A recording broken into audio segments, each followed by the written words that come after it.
नमस्कार मित्रांनो, गुढीपाडव्याच्या म्हणजेच हिंदू नवीन वर्षाच्या हार्दिक शुभेच्छा।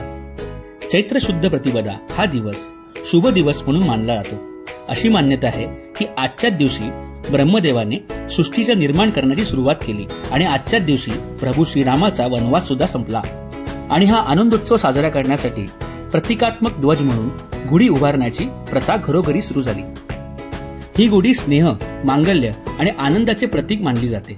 त्याचबरोबर विजय, अस्मिता आणि खऱ्या अर्थाने अस्तित्वाचे प्रतीक सुद्धा मानले जाते। चला तर मग बघूया गुढी कशी उभारायची। सर्वप्रथम आरतीचं ताट तयार करून घ्या। त्याचबरोबर चांदीचा किंवा तांब्याचा गडू, उंच बांबूची काठी चांगली स्वच्छ करून घ्या। काठपदराचे रेशमी नवीन वस्त्र, कडुलिंबाची डहाळी, आंब्याचे टाळ, सुगंधी फुलांचा हार, साखरेच्या गाठी आणि नैवेद्यासाठी गोड पदार्थ तयार ठेवा। बरं का मित्रांनो, आपल्या सोयीसाठी आजकाल बाजारात गुढीसाठी छान असे तयार वस्त्र सुद्धा मिळतात। मित्रांनो, कुठच्याही ध्वजासारखी गुढी सुद्धा घराच्या बाहेरच्या दिशेला असावी। आपल्या घराच्या बाहेरच्या वरांड्यात किंवा बाल्कनीत किंवा खिडकीत लावावी। गुढी उभारण्याच्या जागेला चांगलं स्वच्छ करून इथे पाट किंवा चौरंग ठेवावा आणि सुंदर अशी रांगोळी काढून घ्यावी। गुढीच्या गडूला आटी दिशेला हळदी कुंकू लावून घ्यावे। आपला विकास आणि आपला विजय सर्वांगीण आणि सर्व दिशेने व्हावा म्हणून ही प्रथा बहुतेक सुरू केली असावी। गुढीची काठी निवडताना ती अगदी सरळ, मजबूत आणि जास्तीत जास्त उंच निवडावी आणि गुढीच्या काठीला सुद्धा हळदी कुंकू वाहून त्याची सुद्धा पूजा करून घ्यावी। मित्रांनो, तयार व्हा। आता एक एक करून सगळ्या गोष्टी गुढीला आपण बांधणार आहोत। सगळ्यात प्रथम आपण वस्त्र बांधणार आहोत। वस्त्राची बाहेरची आणि आतली बाजू नीट बघून वस्त्र घट्ट असे बांधून घ्यावे। जर तुम्ही एखादी साडी वापरत असाल तर त्याच्या घड्या किंवा निऱ्या नीट पाडून घ्याव्यात। मित्रांनो, यापुढे आपण एक एक करून प्रत्येक गोष्ट नीट बांधणार आहोत। कुठची गोष्ट सैल पडू नये म्हणून चांगल्या दोऱ्याने बांधून घ्या। आंब्याची टाळ, त्यानंतर फुलांचा हार,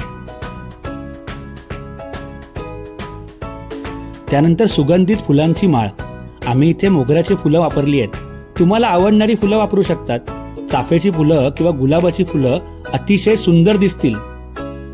नवीन वर्षाची सुरुवात गोड व्हावी म्हणून साखरेच्या गाठी।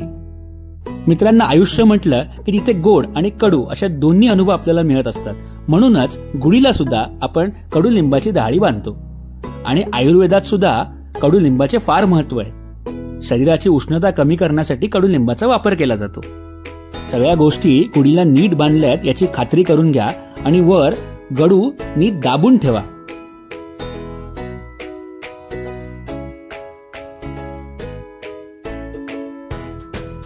चला मित्रांनो, आता आपली सुंदर अशी गुढी तयार झालेली आहे। आता घराबाहेर किंवा बाल्कनीत ठरलेल्या ठिकाणी गुढी उभारूया। गुढी उभारण्याचा खरा वेळ म्हणजे सकाळ सकाळी अभ्यंग स्नान करून। मला मात्र नेहमीप्रमाणे थोडासा उशीरच झालाय। मी आधी म्हटल्याप्रमाणे गुढी म्हणजे आपल्या अस्तित्वाचा ध्वज। ती वाऱ्याने किंवा धक्क्याने पडू नये म्हणून कशाच्या तरी आधाराने त्याला नीट बांधून घ्या।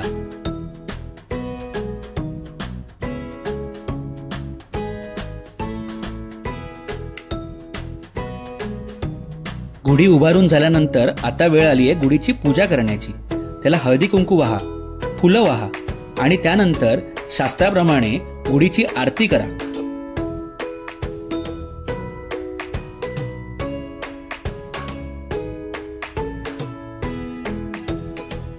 मित्रांनो, आपल्या शास्त्रात गुढीला नैवेद्य दाखवण्याची सुद्धा प्रथा आहे। मग या गगनाला भिडणाऱ्या गुढीकडे पाहून मनातल्या सर्व इच्छा, सर्व आकांक्षा पूर्ण करण्याचे संकल्प करा। नवीन वर्ष आहे, नवीन प्रवास सुरू होत आहे आणि नवीन संकल्प करून नवीन वर्षाची नवीन सुरुवात करा। मित्रांनो, आपण कुठेही जाऊ, काहीही करू, कितीही यश मिळवू, कितीही संपत्ती कमवू, कितीही उंची गाठू, पण आपली मुळं आणि आपल्या संस्कृतीला कधीही विसरू नये। ही गुढी एका बाजूला आपल्याला गगनाला भिडण्याची प्रेरणा देते तर दुसऱ्या बाजूला आपल्याला आपल्या मुळांशी घट्ट जोडून राहण्याची सुद्धा आठवण करून देते। जय महाराष्ट्र।